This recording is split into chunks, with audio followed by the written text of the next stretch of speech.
గొప్ప క్రైస్తవ మేధావి. 50కి పైగా గొప్ప గ్రంథములు, అవి చిన్న చిన్న గ్రంథములు కాదు, కానీ చాలా వివరములతో కూడినటువంటి వ్యాఖ్యాన గ్రంథములు, సంఘాల చరిత్ర, అలాగనే ఈ మధ్య ఒక బైబిల్ నిఘంటువు, వీటన్నిటిని కూడా వ్రాసి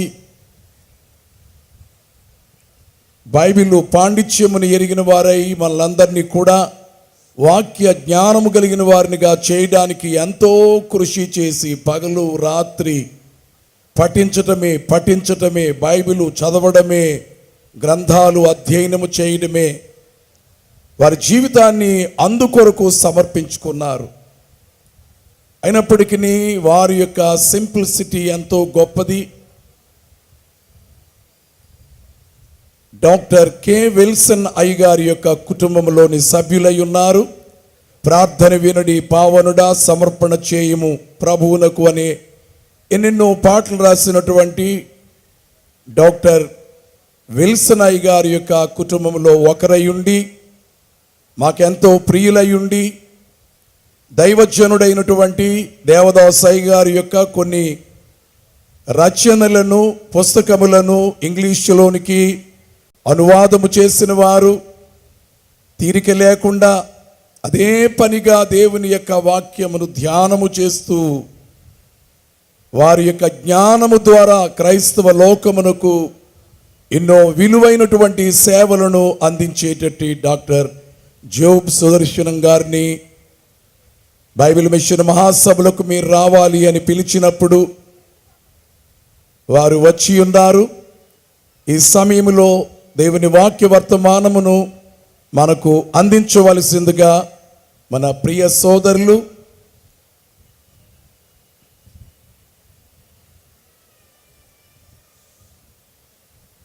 డాక్టర్ జోబ్ సుదర్శన్ గారిని ఆహ్వానిస్తూ ఈ సమయమును వారికి ఇచ్చుచున్నాను.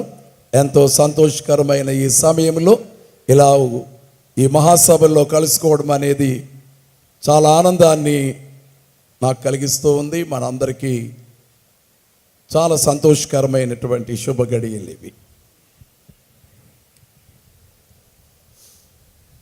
సహోదరులు, పెద్దలు, సజీవరావయ్య గారు ప్రెసిడెంట్ గారు చెప్పిన మాటలన్నిటిలోని గొప్పతనం, కీర్తి అంతా కూడా ప్రభువుకే చెందాలి, ప్రభువుకే చెందుతుంది. రోమాపత్రిక ఒక అరగంట సేపు మాత్రం మాట్లాడతాను, మనందరికి ఆకలిగానే ఉంది. ఎక్కువ లోతుగా వాక్యంలోకి వెళ్లకుండా నేను అనుకున్న ఒక చారిత్రక మార్టిన్ లూథర్ దగ్గర నుంచి ఫాదర్ దేవదాస్ అయ్య గారి వరకు ఉన్న కొన్ని చారిత్రక దశలు ఏమిటో కొద్దిగా నేను చెప్తాను. 1/2 అవర్, 1 గంట అయింది కరెక్ట్గా, టైం నా ఎదురుగుండా పెట్టి. రోమాపత్రిక సహోదరి చదువమ్మా. రోమాపత్రిక 4వ అధ్యాయం 3వ వచనం. లేఖనమేమి చెప్పుచున్నది? అబ్రహాము దేవుని నమ్మెను, అది అతనికి నీతిగా ఎంచబడెను. పని చేయువానికి. చాలు. లేఖనమేమి చెప్పుచున్నది? ప్రార్థన చేసుకుందాం. మా ప్రియ పరలోకపు తండ్రి, పౌలు దగ్గర నుండి నిన్న మొన్నటి దేవదాస్ అయ్య గారి వరకు కూడా లేఖనం ఏమి చెప్తా ఉంది అని నువ్వు తట్టి మేల్కొల్పి మాటికి మాలాంటి సామాన్య క్రైస్తవుల దృష్టి లేఖనం వైపుకు నీవు మళ్ళిస్తున్నావు. చివరిగా మరి బైబిల్ మిషన్ ద్వారా కూడా బైబిల్ వైపు లోకం యొక్క దృష్టిని మళ్ళించటం నీ చిత్తమై అన్నది. కొద్దిసేపు నీవు ఏ విధంగా లేఖనాన్ని మా దృష్టికి మాటికి తీసుకొస్తున్నావు, దాన్ని ధ్యానించి మీకే మొక్కి నమస్కారం చేసి మేము సెలవు తీసుకునేటట్టుగా ఈ కొద్ది సమయం మీకే సమర్పిస్తున్నాము. సహాయం చేయండి. క్రీస్తు పేట వేడుకుంటున్నాం తండ్రి, ఆమెన్. ఇది నా జీవితం మొత్తానికి ఒక తారక మంత్రం అంటారు చూసారా. నీ లైఫ్ ఏంటి, నీ భక్తి ఏంటి అంటే ఈ మాటే చెప్తాను. లేఖనం ఏమి చెప్పుచున్నది? వాట్ డస్ ద స్క్రిప్చర్ సే? అయ్యగారు ఇప్పటి వరకు మాట్లాడిన అయ్యగారు ఎంతో హెచ్చరిక, ఎంతో క్షేమాభివృద్ధి, ఎంతో ఆదరణతో కూడిన అనేకమైన విషయాలు బోధించారు. నేను వాక్యంలోకి వెళ్లకుండా కేవలం ఆ చరిత్రాంశాలు ఎలాంటివి, దేవుడు పదే పదే ఏ విధంగా లేఖనం వైపుకి మన దృష్టి మళ్లిస్తున్నాడు అనేది చెప్తాను. ఒక్క 2-3 నిమిషాలు. క్రీస్తు ఇది 2000 కదా, 2025. క్రీస్తు శకం 500 అప్పుడు, అంటే ఇప్పటికి 1500 సంవత్సరాల క్రితం బైబిల్ అనే దాన్ని బ్యాన్ చేశారు. మీరు నమ్ముతారా? Bible banned book. బైబిల్ కనుక చదివితే తీసుకెళ్ళి నిలువున తగలబెట్టేస్తారు, సజీవ దహనం చేస్తారు. ప్రపంచం మొత్తంలో ఒకే ఒక సంఘం ఉంది. ఆ సంఘ పెద్దలు, ఆ సంఘ పోపులు, గురువులు వాళ్ళు బైబిల్ చదివితే మరణశిక్ష. అట్లాంటి పరిస్థితి 1000 సంవత్సరాలు కొనసాగింది. 1000 సంవత్సరాలు చీకటి యుగంలో మనుషులు ఉన్నారు. ఒకవేళ చదువుదామన్నా బైబిల్ లేదు, చదువుదామన్నా కూడా లాటిన్లో ఉంటుంది బైబిల్. ఇప్పుడు సంస్కృతం ఎలాంటిదో లాటిన్ అలాంటి. లాటిన్ ఎవరికి రాదు. బైబిల్ వేరే వేరే అనువాదాలు లేవు. బైబిల్ చదవటానికి ఎవరికీ అధికారం లేదు. మార్టిన్ లూథర్ భక్తుడిని దేవుడు లేవనెత్తుకొని రోమాపత్రికలో ఉన్న విషయం వైపు ఆయన దృష్టి మళ్లించి ఈ వచనం చదివి, అతను కూడా ఒక ప్రీస్టే కాబట్టి, లాటిన్ వచ్చు కాబట్టి, వాళ్ళ లైబ్రరీలో ఎక్కడో మారుమూల దుమ్ము పట్టేసి ఉన్న ఆ బైబిల్ బయటికి తీసి చదువుతుంటే ఈ వచనం పట్టుకుంది అతన్ని, మార్టిన్ లూథర్ని. లేఖనం ఏమి చెప్తున్నది అని చెప్పి స్పష్టంగా ఉంది కదా. అవును, ఏం చెప్తుంది అనగానే వెంటనే అబ్రహాము దేవుని నమ్మెను, అది అతనికి నీతిగా ఎంచబడెను. నీతిగా ఎంచబడ్డానికి ఏది కావాలి? దేవుని చేత నీతిమంతుడిగా తీర్చబడడానికి ఏమి కావాలి? ఈ గుండు చేయించుకోవడమా? ఏదైనా చిన్న చిన్న కొరడాలు తీసుకుని కొట్టుకోవడమా? మోకాళ్ళ మీద కొండలెక్కి వెళ్ళటమా? సాగిలపడి మొక్కి కొవ్వొత్తులు వెలిగించడమా? సత్క్రియలా? కాల్చబడ్డానికి నీ దేహాన్ని దేవుడి కోసం ఏవీ కాదు. అబ్రహాము దేవుని నమ్మెను, అది అతనికి దేవుడు నీతిగా. అది ఎట్లా తేలిక మాటలు ఎట్లా చెప్పొచ్చు అంటే, అబ్రహాము తన దోషులతో తీసుకొచ్చి, అయ్యా ఇదిగో ఇది నా విశ్వాసం, చూడు నీ పట్ల నా విశ్వాసం ఇది అని చెప్పి దేవుడికి చూపించినప్పుడు దేవుడు, బేష్, నువ్వు నాకు విశ్వాసం అని నాకు చూపిస్తున్నావే, అదే నీ నీతి, అది నీ నీతి, నువ్వు నీతిపరుడుగా. దీనివల్ల ఇది పట్టుకుంది మార్టిన్ లూథరు ఇమాజినేషన్ని. అంత పెద్ద ప్రపంచవ్యాప్తంగా ఉన్న పెద్ద సంఘాన్ని విడిచిపెట్టి అతను బయటకు వచ్చాడు. అందరి విషయాల్లో అదే జరుగుద్దండి. దేవదాసయ్య గారి వరకు కూడా ఎవరైతే దేవుని లేఖనాన్ని, దేవుణ్ణి పట్టుకొని, అది తిరుగుబాటు అనొచ్చు, మీరు ఏమన్నా అనండి, దేవుని వైపు ఒక్కడే నిలబడిన వాడికి ఎప్పుడూ ప్రపంచం, లోకం వ్యతిరేకంగానే ఉంటుంది. వాక్యం చదవకుండా ఉండటానికి చూస్తుంది. అప్పటి నుంచి బాక్స్టర్, తర్వాత కాల్విన్, ఇలాంటి వాళ్ళందరూ కలిపి ఒక పెద్ద ఉజ్జీవం అంటే ఒక దిద్దుబాటు, రిఫర్మేషన్ తీసుకొచ్చారు. మొట్టమొదటిసారిగా దేవుడు బైబిల్లో ఉన్నదే, కొత్త ఆజ్ఞ కాదు, లేఖనం ఏమి చెప్తుంది, విశ్వాసం వల్లనే నీతిమంతుడిగా తీర్చబడడం అనేది ఇప్పుడు మనకు అందరికీ తెలుసు. అప్పుడు ఎవరికి తెలియదు. మార్టిన్ లూథర్ బయటకు తీసుకొచ్చే వరకు కూడా. కాబట్టి దేవుడు ఇచ్చిన మొదటి పిలుపు, దేవుడు ప్రపంచ ప్రజలందరినీ తట్టి లేపిన మొట్టమొదటి పిలుపు ఏంటంటే, లేఖనం ఏం చెప్తుంది, కేవలం విశ్వాసం ద్వారానే నీతిమంతులుగా తీర్చబడ్డాం. రెండవది, అలా ఒక 200-300 సంవత్సరాలు గడిచాక, ఆ రోజుల్లో నేను చరిత్ర గ్రంథాలు చదివాను, ఇంగ్లాండ్లో, ఫ్రాన్స్లో ఇలాంటి చోట్ల నేను ఇండియాకి మిషనరీగా వెళ్తాను, చైనాకి వెళ్తాను అంటే నోరు మూసుకొని కూర్చోరా కుర్రాడు, నీకేం తెలుసు. ఈ 1500 సంవత్సరాల పాటు మన పొలిమేరలు దాటి అటువైపు Iran, Iraq, Pakistan, India, China, అటువైపుకి దేవుడు ఎప్పుడు కూడా సువార్తను పంపించలేదు కదా. ఇప్పుడు నువ్వు తీసుకెళ్తావా? అది అసలు దేవుని చిత్తమే కాదన్నారు ఆ రోజుల్లో పెద్దలు. విలియం కేరీ ఇలాంటి వాళ్ళు ఆ వ్యతిరేకతను తప్పించుకొని ప్రపంచంలోకి వెళ్ళారు. అదేంటంటే, దేవుడిచ్చిన రెండో పిలుపు ఏంటంటే, తట్టి లేపిన రెండవ అంశం ఏంటంటే మత్తయి సువార్త 28:16 మనకి పరిచయం అన్నమాట. మత్తయి సువార్త 28:16 చదవండి. 11 మంది శిష్యులు యేసు తమకు నిర్ణయించిన గలిలీలోని కొండకు వెళ్ళిరి. వారు ఆయనను చూచి ఆయనకు మ్రొక్కిరి గాని కొందరు సందేహించిరి. అయితే యేసు వారి యొద్దకు వచ్చి, పరలోకమందును భూమి మీదను నాకు సర్వాధికారం ఇయ్యబడి ఉన్నది. కాబట్టి మీరు వెళ్ళి సమస్త జనులను శిష్యులుగా చేయుడి.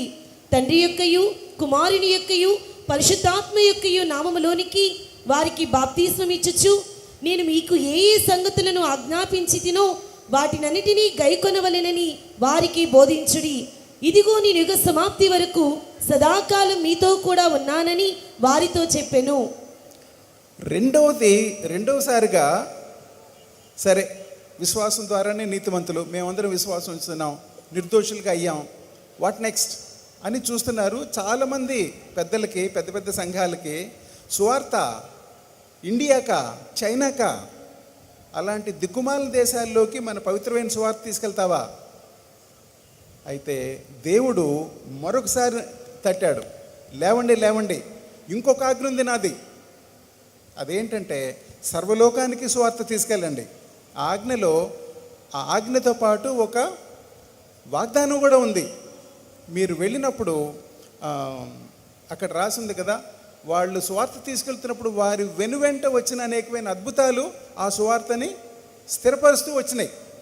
రెండు ఉన్నాయి, ఆజ్ఞతో పాటు ఒక వాగ్దానం కూడా ఉంది.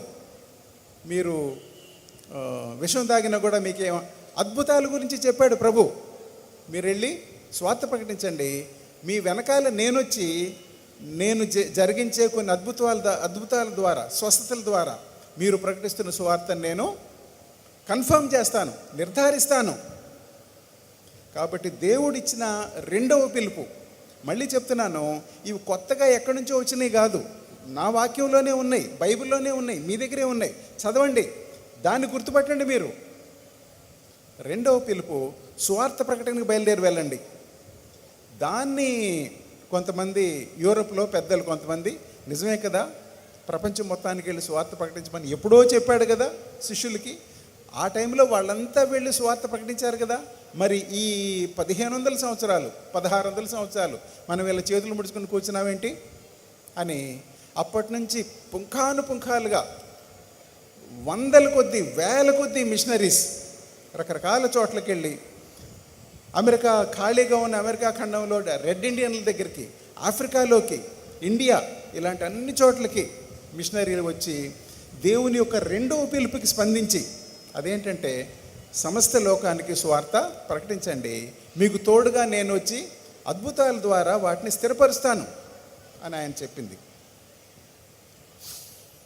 మళ్ళీ ఇంగ్లాండ్లోనే ప్లిమత్ ప్రాంతంలో ఇంకొక పిలుపు మనుషుల్ని తట్టి దేవుడు యేసుప్రభు చెప్పాడు. తిమోతి మొదటి పత్రిక 3:14. తిమోతి మొదటి పత్రిక 3:14. శీఘ్రముగా మీ యొద్దకు వత్తునని నిరీక్షించుచున్నాను. పౌలు అంటున్నాడు, ఓ తిమోతి, నేను చాలా తొందరగా నీ దగ్గరికి రావాలని ట్రై చేస్తున్నానయ్యా, కానీ కుదరటం లేదు. అయినను నేను ఆలస్యము చేసిన ఎడల దేవుని మందిరములో, అనగా జీవము గల దేవుని సంఘములో జనులు ఎలాగూ ప్రవర్తింపవలెనో అది నీకు తెలియవలెనని ఈ సంగతులను నీకు వ్రాయిచున్నాను. నేను వచ్చేదాకా ఆగితే టైం అయిపోతుంది. ఇది చాలా ప్రాముఖ్యమైన అర్జెంట్ మెసేజ్. అందుకని ఇదిగో మన సహోదరులు వస్తున్నారు కదా, ఇది రాసి పంపిస్తున్నాను నీకు. ఏంటది? ఆ సంఘము సత్యమునకు స్తంభమును ఆధారమునై ఉన్నది, నిరాక్షేపముగా. చాలు చాలు చాలు. ఇందులో ఉన్న దేవుడు మరొకసారి ప్రపంచంలో ఉన్న విశ్వాసుల్ని మరొకసారి, మార్టిన్ లూథర్ కాలంలో ఒకసారి రక్షణకు మార్గం ఏంటి అన్నాడు. తర్వాత ఈ మిషనరీలు బయలుదేరిన టైంలో వెళ్ళి స్వార్థ ప్రకటించాలి అని ఒక ఆజ్ఞ ఇచ్చాడు. మూడవదిగా దేవుని సంఘంలో ప్రజలు ఎట్లా ప్రవర్తించాలి అనేది అక్కడ నేర్పించాడు. సంఘంలో ప్రజలు ప్రవర్తించాల్సిన పద్ధతి ఒకటి ఉంది. ఆయన తన స్వరక్తం ఇచ్చి సంపాదించుకుని అన్ని నానా పాటలు పడి అక్కడి నుంచి దిగొచ్చి అతి హీనమైన మరణం పొంది సంపాదించుకున్న సంఘం ఆయన ఇష్టం వచ్చినట్టుగా జరగాలే వద్దా? ఎవరు పడితే వాళ్ళు ఎట్లా పడితే అట్లా సంఘాన్ని నడిపించవచ్చా? ఆయన ఏమి ఆజ్ఞలు ఇవ్వలేదా సంఘం ఎట్లా నడిపించాలని? ఇచ్చాడు, అపోస్తలుల ద్వారా ఇచ్చాడు. పౌలు ద్వారా తిమోతి, ఆయన అపోస్తల ద్వారా చాలామందికి సంఘంలో జనులు ఎట్లా ప్రవర్తించాలి అనే విషయాన్ని చాలా స్పష్టంగా కూలంకషంగా దేవుడు బోధించాడు. ఇది మూడవ పిలుపు. నాలుగవ పిలుపు యోవేలు గ్రంథంలోనే ముందే చెప్పాడు. యోవేలు 2:28.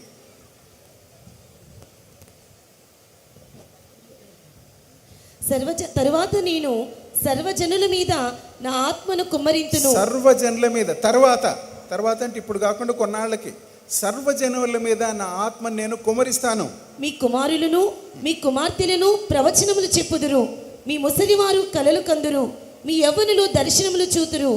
ఆ దినములలో నేను పనివారి మీదను పనికత్తెల మీదను నా ఆత్మను కుమ్మరింతును. ఆత్మ కుమ్మరింపు తర్వాత రోజుల్లో, చివరి రోజుల్లో ఆత్మ కుమ్మరింపు ధారాళంగా పుష్కలంగా జరుగుద్దని చెప్పి పాత నిబంధనలోనే దేవుడు యోవేలు ద్వారా ప్రవచనం చెప్పించాడు, వాగ్దానం ఇచ్చాడు.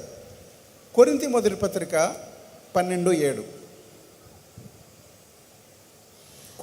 అయినను అందరి ప్రయోజనము కొరకు ప్రతి వానికి ఆత్మ ప్రత్యక్షత అనుగ్రహింపబడుచున్నది. ఎలాగనగా ఒకనికి ఆత్మ మూలముగా బుద్ధివాక్యమును, మరి ఒకనికి ఆ ఆత్మను అనుసరించిన జ్ఞానవాక్యమును, మరి ఒకనికి ఆ ఆత్మ వలననే విశ్వాసమును, మరి ఒకనికి ఆ ఒక్క ఆత్మ వలనని స్వస్థపరచు వరములను. చాలు ఆ వచనాలు మనలో చాలా మందికి తెలుసు. ఆఖరి రోజుల్లో దేవుడు కుమ్మరించబోతున్న ఆత్మ మూలంగా ఎలాంటివి జరుగుతున్నాయి దేవుడు తన అపోస్తల ద్వారా స్పష్టంగా చెప్పించాడు. చాలా సంఘాల్లో అద్భుతాలు లేవు, స్వస్థతలు లేవు, ఆగిపోయినాయి. వాళ్ళని అనుకోనివ్వండి, జరుగుతున్నాయి కదా. జరుగుతాయని చెప్పి ఆయన చెప్పాడు కదా. ఆ చెప్పింది జరుగుతున్నట్టుగా మనం ఇప్పుడు చూస్తున్నాం కదా. కాబట్టి దేవుడు ప్రపంచంలోని క్రైస్తవుల్ని తట్టి లేపి లేవండి ఇంకొక విషయాన్ని నేను మీ దృష్టికి తీసుకొస్తున్నాను. ఇప్పటిదాకా మీరు దాన్ని పట్టించుకోవాలా. విశ్వాసం ద్వారానే రక్షణ అనేది మీకు గుర్తు చేశాను. సరే, చాలామంది దానిలోకి వచ్చారు. ఆ తర్వాత వెళ్ళి సువార్త ప్రకటించు అని నేను ముందే ఇచ్చిన ఆజ్ఞను మళ్ళీ మీ దృష్టికి తీసుకొచ్చాను, అది కూడా చేస్తున్నారు. సంఘంలో ఏ విధమైన క్రమం, డిసిప్లిన్ ఉండాలనేది దాన్ని మీ దృష్టికి తీసుకొచ్చాను. కొంతమంది అలాగే చేస్తున్నారు. ఇప్పుడు 4వదిగా నేను ఆత్మ కుమ్మరింపు గురించి నేను మీకు చెప్తున్నాను. జాగ్రత్తగా వినండి. చాలామంది ఈ పిలుపుకి స్పందించి ఆత్మవరాలు ఇప్పటిదాకా అయ్యో మనం పరిశుద్ధాత్మ యొక్క వరాల గురించి మనం పట్టించుకోలేదే అని చాలా నొచ్చుకొని ఆత్మవరాలు గురించి పట్టించుకోవడం మొదలుపెట్టారు. అదే పెంతెకోస్తు వారి ఉద్యమంగా. అయితే దాన్ని అలాంటి ఉత్తమమైన ఒక ఆజ్ఞని సైతాను దేవుడు ఏది చేసినా సరే దానికి వక్రం చేసేసి, దాన్ని విపరీతం చేసేసి, దాన్ని తప్పుదారిలోకి పట్టించేది సైతాను పని. కాబట్టి పెంతెకోస్తు వాళ్ళంటే ఎవరికైనా భయం ఉంటే కనుక భయం ఏమి లేదు. వాళ్ళందరూ మనతో పాటు మనందరం కూడా దేవుని ఆత్మ వరాలు దాన్ని వినియోగించడం అనే దానిలో మనం కూడా ఉండాలి. మనందరం దానిలో ఉండాలి. నాకు సంతోషం ఏంటంటే నేను నిలబడి మీ ఎదుటి మాట్లాడుతున్నాను. మీరందరూ కూడా అయ్యగారి బోధల మూలంగా ఆత్మవరాలు, స్వస్థతలు వీటిని బాగా నమ్ముతారు, జరుగుతున్నాయి. అందుకని ఇది మీకు కొత్తగా చెప్పనక్కర్లేదు.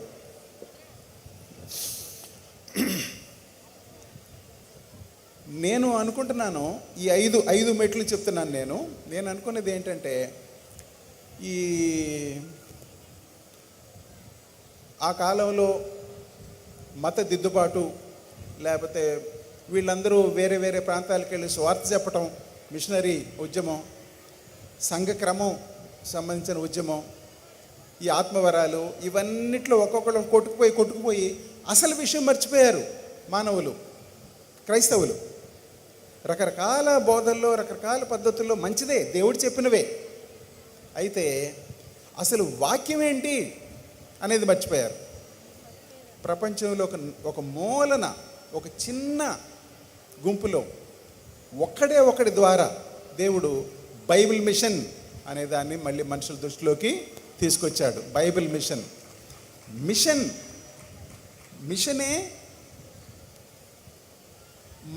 మిషనే బైబిల్. అన్నీ వేరే వేరే చెప్పుకుంటే బైబిల్ కూడా చదువుతామండి కాదు, అసలు బైబిల్ ఒక్కటే చదవాలి. అది అయ్యగారి ద్వారా స్థాపించాడు. నేను అనుకుంటాను, మీరేమనుకున్నా అనుకోకపోయినా, మనం అయ్యగారిని ఒక చిన్న గుంపుకి ఒక ప్రవక్తగా, ఒక తండ్రిగా చేస్తున్నాం. మనం ఆయన్ని మనలో పెట్టుకొని బయటికి వెళ్ళనివ్వలేదు ఇంతవరకు. ఆయన చెప్పిన ఆ తర్వాత కాలంలో కూడా అయ్యగారు రాకముందు ఈ బిల్లీ గ్రహాం వీళ్ళంతా కలిసి పెద్ద పెద్ద క్రూసేడ్ ఇవాంజలిజం ఇట్లా రకరకాల దశలు వచ్చినాయి. అయితే వీటన్నిటిలో కొట్టుకుపోయి అసలు వాక్యం ఏం చెప్తుంది, లేఖనం ఏమి చెప్తుంది అనేది ఎవరు పట్టించుకోవాలా. మరి ప్రపంచం అంతటికీ వెళ్ళాల్సిన ఒక విషయం, అప్పుడు కూడా విశ్వాసం ద్వారానే రక్షణ అనే దాన్ని ఒక్కడికే చెప్పాడు దేవుడు మార్టిన్ లూథర్కి. ఇక్కడ కూడా అయ్యగారి ద్వారా లేఖనం, వాక్యం అది ముఖ్యం, అదే మన జెండా, దాని వెనకాలే మనం వెళ్ళాలి అనే సంగతిని అయ్యగారి ద్వారా దేవుడు బయలుపరిచాడు. మనందరం చెప్పేది అది కదా, దేవుడు దేవదాస్ అయ్యగారికి బయలుపరిచిన బైబిల్ మిషన్ అనేది ఒక మంత్రంలాగా అయిపోయింది. అది అట్లా ఉంచండి. అయ్యగారికి బయలుపరిచిన విషయం ఏంటంటే లేఖనం ఏంటి, వాక్యం ఏంటి, వాక్యానుసారంగా నడుచుకోవడం ఏంటి. వాక్య బోధన నేను చాలా చిన్నప్పటి నుంచి వింటూనే ఉన్నాను. బైబిల్ మిషన్ వాళ్ళు మంచి వాక్యం చెప్తారని ఎప్పటి నుంచో వింటున్నాను. విజయవాడలో ఉంటాం మేము.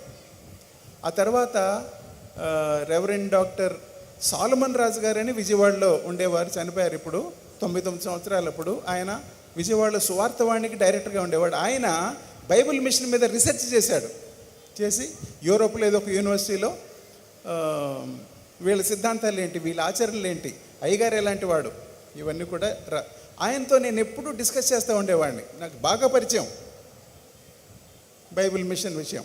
నేను మీ వాడినే, మీలాంటి వాడినే నేను కూడా. అసలు నేను అప్పుడప్పుడు అనుకుంటాను, అయ్యగారికి నేను 56లో పుట్టాను, అయ్యగారు 60లో చనిపోయారు. నేను కనుక బతుకుండి ఇప్పుడు అయ్యగారు వస్తే కనుక ఆయన నా తల మీద చేయబెట్టి, ఒరే సుదర్శన్ మంచి పని చేసావురా, వాక్యం గురించి చాలా పుస్తకాలు నువ్వు రాసావని చెప్పి నన్ను మెచ్చుకుంటాడు ఆయన. ఆ వారసత్వంలో నాకు కూడా భాగం ఉంది. అయ్యగారు మన గ్రూపుకి సంబంధించిన ఒక మనిషి కాదు, ప్రపంచం మొత్తానికి దేవుడిచ్చిన ఒక ఆజ్ఞ ఆయన ద్వారా ఇచ్చాడు. దాన్ని మనం మనలోనే పెట్టుకొని ఒక గంప కింద కప్పేసి అది న్యాయం కాదు. లేఖనం, వాక్యం ఏమి చెప్తా ఉంది అనే మాట. మార్టిన్ లూథర్ టైంలోనే సోలా స్క్రిప్టురా అంటే ఓన్లీ స్క్రిప్చర్స్, కేవలం వాక్యమే అనేది అప్పుడే తీసుకొచ్చారు. అదంతా మర్చిపోయి వచ్చినప్పుడు అయ్యగారి ద్వారా దేవుడు మరొకసారి క్రైస్తవులందరినీ వెన్నుతట్టి తన వైపుకి తిప్పుకొని లేఖనం ఏమి చెప్తుంది, బైబిల్ మిషన్ అనే దానికి లేఖనం ఏమి చెప్తా ఉంది, ఆయన చెప్పినది మీరు చెయ్యండి అనే విషయాన్ని మనం గుర్తుంచుకోవాలి. ఇవన్నీ రాసుకొచ్చాను. ఒక 6 పేజీల అయ్యగారి గురించిన నేను అనుకున్న విషయాలు రాసుకుంటూ వచ్చాను. అయితే ఇప్పుడు కాదు, ఇవన్నీ మీకు తెలిసినవే. ఒక్క మాటే, అదేంటంటే ఆయన హిందీ బాగొచ్చని సాధు సుందర్ సింగ్ సౌత్ ఇండియాకి, దక్షిణ భారతదేశానికి, అక్కడి నుంచి శ్రీలంక వెళ్ళటానికి ఆయన ప్రయాణమై వస్తున్నప్పుడు సాధు సుందర్ సింగ్ గారు 1918లో విజయనగరం దగ్గర నుంచి ఈ ఈస్ట్ గోదావరి, వెస్ట్ గోదావరి వరకు, విజయవాడ వరకు కూడా ఆయనతో కలిసి ప్రయాణం చేశారు దేవదాస్ అయ్య గారు. ఆయనతో కలిసి ప్రయాణం చేస్తూ ఆయన అక్కడక్కడ ఆగి మీటింగులో మాట్లాడుతున్నప్పుడు ఆయనకి, సాధు సుందర్ సింగ్కి ఈయన ట్రాన్స్లేట్ చేసేవాడు. ఆయన హిందీలో మాట్లాడితే ఈయన తెలుగులో చెప్పేవాడు, హిందీ బాగొచ్చు కాబట్టి. పెద్దలు ఏం చెప్తారంటే, శభాష్ దేవదాస్, ఆప్నే బహుత్ అచ్చా కియా, సరే నేను మీ ప్రాంతం దాటి వెళ్ళిపోతున్నాను, వేరే వాళ్ళు చూస్తారు, నీకు కృతజ్ఞతగా నా బైబిల్ నీకు బహుకరిస్తాను అని చెప్పి హిందూ బైబిల్ అయ్యగారికి ఇచ్చాడంట సాధు సుందర్ సింగ్ గారు. అట్లా దేవుడు ఈయన మనసులో పనిచేసి ఈయన ఒక ప్రవక్తగా నిలబెట్టుకొని బైబిల్ మిషన్, బైబిల్ మీద ధ్యానం పెట్టండి, వాక్యం ఏమి చెప్తుందో చూడండి అనే సంగతిని అయ్యగారి ద్వారా దేవుడు బయలుపరిచాడు. నా మనసులో కారులో వస్తున్నప్పుడు ఆలోచిస్తున్నప్పుడు నిన్న ఒక వారం రోజుల నుంచి ఆలోచిస్తున్నాను ఏం మాట్లాడాలని. కొన్ని చిన్న చిన్న విషయాలు, సలహా, ఉచిత సలహా అనుకోండి, ఏముంది, సలహాలు ఇవ్వడం తేలికే. నేనేమనుకుంటున్నానంటే బైబిల్ మిషన్ పెద్దలు ఒక కొత్త బైబిల్ అనువాదం తీసుకురావాలని చెప్పి నేను కోరుతున్నానండి. మీ పెద్దల్లో మంచి వాక్యం తెలిసిన వాళ్ళు ఉన్నారు, భాష తెలిసిన వాళ్ళు ఉన్నారు. ఇప్పుడు బైబిల్ సొసైటీ వాళ్ళ దగ్గర నుంచి మనం ఒక 25, ఒక 50, ఒక 1000 వాళ్ళని దేవరించడం దేనికి? మనది బైబిల్ మిషన్ కాబట్టి why not have another more recent, మూలానికి బాగా దగ్గరగా ఉండే ఒక బైబిల్ అనువాదం ఎందుకు చేయకూడదు? మనం ఒక 15 లక్షలు పెట్టుకుంటే 2000 కాపీలు వేయచ్చు. అవన్నీ అమ్మితే 2000 కాపీలు అమ్మితే ఒక 30 లక్షలు ఎంతో వస్తాయి. దానిలో మళ్ళీ వేయచ్చు. నేను చదివాను ఒక చోట, అయ్యగారు అప్పుడప్పుడు అంటుండేవారంట, మన తెలుగు బైబిల్లో కొన్ని అనువాదంలో కొన్ని పొరపాట్లు ఉన్నాయి, అక్షర దోషాలు ఉన్నాయి, మాటలు కూడా పాత మాటలు ఇప్పుడు ఈ తరానికి అర్థం కావు అంటుండేవారంట. సో అలాగ చేస్తే మంచిది కదా అని నాకు అనిపిస్తుంది. అది చాలా పెద్ద పని, కానీ మీలోనే ఉన్నారు మంచి పాండిత్యం గలవారు. అది ఎట్లా ప్రొసీజర్ ఏంటి అంటే అందరూ వాడే బైబిల్ లాంటి భాషలోనే వాడుక భాష చేయొచ్చు, లేకపోతే గ్రాంధిక భాషలోనే చేయొచ్చు, పరిశుద్ధ గ్రంథం భాషలోనే చేయొచ్చు. అయితే మనకై మనం బైబిల్ మిషన్ బైబిల్ ఒకటి కనుక మనం ప్రింట్ చేయగలిగితే దానిలో మనకి ఇప్పటి వరకు చూస్తూ వస్తున్నవన్నీ కూడా దిద్దుకోవచ్చు. మీలో కొంతమంది గ్రీకు, హీబ్రూ తెలిసిన వాళ్ళు కూడా ఉండుంటారు. గ్రీకు, హీబ్రూ ఒరిజినల్లో ఇట్లా లేదు, ఇట్లా ఉండాలి అని చెప్పి అదొక సంవత్సరం ఎంతో పట్టచ్చు. అయితే అదొక నా అభిప్రాయం. అయ్యగారి వారసత్వాన్ని ముందుకు తీసుకెళ్లాల్సిన అవసరం ఉంది. అయ్యగారు చనిపోయి 60 సంవత్సరాలు అయిపోయింది. అయితే ఒక తరం మారిపోయింది. ఇంకా ఆ పాత రకం, పాత విధానాలు అది కాకుండా ఈ తరానికి దేవదాసయ్య గారి బోధలు, ఆయన ఫిలాసఫీ, ఆయన ఎలాంటి వేదాంతాన్ని, తత్వాన్ని మనసులో అనుభవించి మనకి కొన్ని మాటల్లో చెప్పాడు. చాలా పుస్తకాలు రాశారు. ఆ పుస్తకాలు ఉన్న సారాంశాన్ని తీసుకొని మనం ఆ పుస్తకాలు ప్రింట్ చేసి అమ్మాల్సిందే, ఆ పుస్తకాలు చదువుకోవాల్సిందే. కానీ వాటి సారాంశాన్ని వివిధ వ్యాఖ్యానాలుగా, పెద్ద వాళ్ళు రాసిన పుస్తకాల మీద వ్యాఖ్యానం రాస్తారు, భాష్యం రాస్తారు. దేవుడు బయలుపరిచిన విషయాల్ని మనం మన తరానికి మన సామర్థ్యంతో, ఇంకా అది సంపూర్ణం కాదని నేను అంటలేదు, దాన్ని మన తరానికి ఎక్స్ప్లెయిన్ చేసే పుస్తకాలు రాసే టైము వచ్చింది. ఆయన రచనలు చాలా ఉన్నాయి. ఆ రచనలన్నీ మన ప్రజలకు తీసుకెళ్తున్నామా? వేరే దేశాల్లోకి వెళ్ళినప్పుడు అలాంటి రచనల్ని వేరే భాషలోకి తర్జుమా చేయటం. నేను రాబోయే ఒక 10-15 సంవత్సరాల కేసు చూస్తున్నాను. ఎటు వెళ్తా ఉంది, ఎటు వెళ్ళాలి? నేను ఆల్రెడీ చెప్పాను, అయ్యగారిని మా బైబిల్ మిషన్ వాడు, మా బైబిల్ మిషన్ ప్రవక్త, దేవుని కుమారుడు, సరే మంచిదే. కానీ దేవదాస్ అయ్య గారు లాంటి, మార్టిన్ లూథర్తో, వీళ్ళందరితో పోల్చగలిగిన ఒక మనిషిని మనమే పెట్టుకుని ఉంటే అది న్యాయమా అంటున్నాను. చాలా రచనలు ఆయన చేశారు, చాలా పుస్తకాలు రాశారు, పాటలు రాశారు. ముఖ్యంగా ఈ పాటలు దేవ సంస్కృతి చేయవే మనసు అనేది మా అమ్మ పాలు తాగుతా నేను వినేవాడిని. అసలు మా అమ్మ కడుపులో ఉండే నేను విన్నాను ఆ పాట. కడుపులో ఉన్న పిల్లలకి తల్లి గొంతు వినిపిస్తుంది కదా, వినిపిస్తుందా?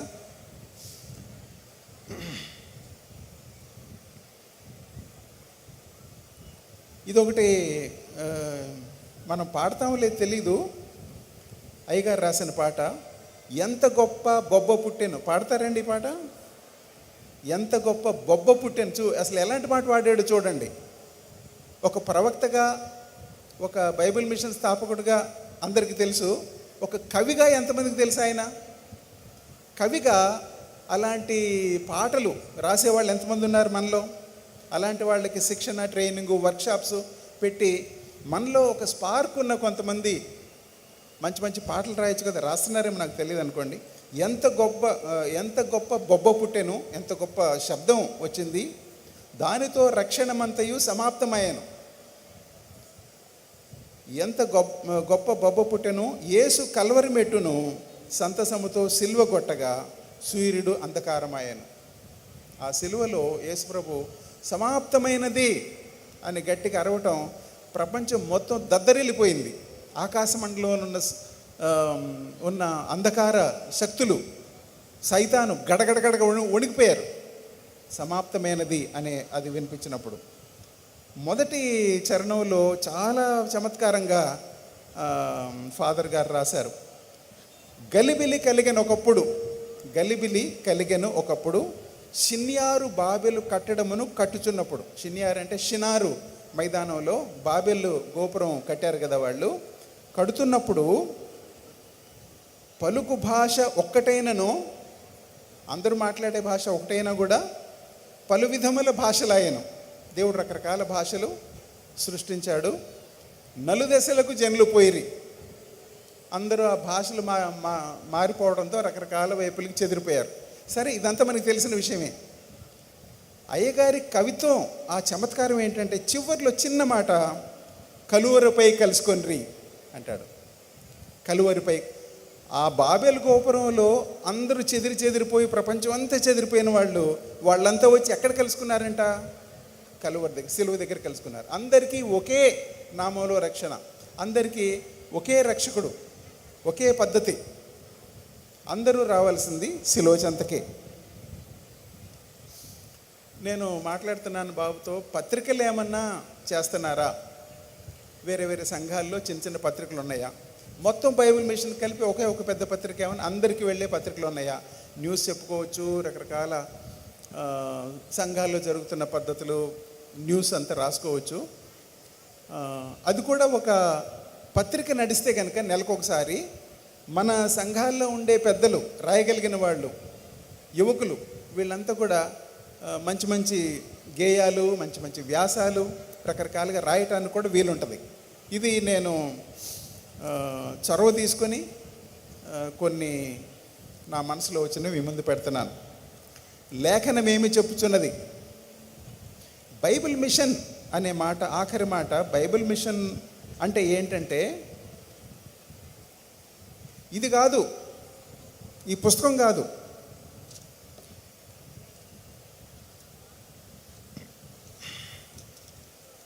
ప్రకటన గ్రంథంలో చూడండి, తెలిసిన మాటే అనుకోండి. ప్రకటన గ్రంథం 19వ అధ్యాయం 13 చదవండి. 19, 13.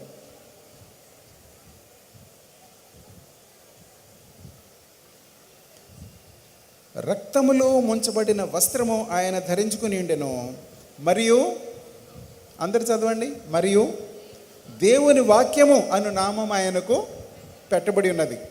బైబిల్ మిషన్ అంటే యేసుక్రీస్తు ప్రభువే, దేవుని వాక్యం ఆయనే. కాబట్టి బైబిల్ అంటే బైబిల్ చదవాలి, బైబిల్ అందరూ కొనుక్కోవాలి, ఇళ్లలో బైబిల్, అది కాదు అయ్యగారి ఉద్దేశం. వాక్యం చదవాలి, వాక్యం ప్రకారం నడుచుకోవాలి. ఆ వాక్యమే శరీరధారిగా మనుషుడుగా మన మధ్య నివసించాడు. ఇన్ని రకాల అయ్యగారి ఫిలాసఫీ వీటన్నిటిని కూడా విప్పి విశ్లేషించి చెప్పాల్సిన బాధ్యత ఈ తరం మీద ఉంది. ఈ తరం మీద అంటే చదువుకున్న వాళ్ళు బయటకు రావాలి, మంచి సాఫ్ట్వేర్ పీపుల్ బయటకు రావాలి, మంచి నాయకత్వం బయటకు రావాలి. ఈ వాక్యాన్ని వదిలిపెట్టి వేరే వేరే దిక్కులకి వెళ్ళిపోతున్న లోకాన్ని మళ్ళీ వాక్యం దగ్గరికి తీసుకురావాలి. అది బైబిల్ మిషన్ విశ్వాసులుగా మనకున్న ఒక గొప్ప బాధ్యత. ప్రార్థన చేసుకుందాం. ప్రేమగల పరలోక తండ్రి, కొద్ది నిమిషాలు నీ దాసుడు వదిలిపెట్టి వెళ్ళిన ఆ వారసత్వాన్ని మేము అందిపుచ్చుకొని మరి ప్రపంచం మొత్తానికి బ్యాక్ టు ద బైబిల్, వాక్యం వైపు తిరిగి రండి. వాక్య పతాకాన్ని పట్టుకొని వాక్యం లోకంలోకి వెళ్ళండి. వాక్యానుసారంగా జీవించాలి అనేది లోకానికి నేర్పించండి అనే విషయాలు మాకు జ్ఞాపకం చేశారు. క్రీస్తు పేరట మీకు స్తుతి స్తోత్రాలతో వందనాలు చెల్లించి వేడుకుంటున్నాం తండ్రి. ఆమెన్.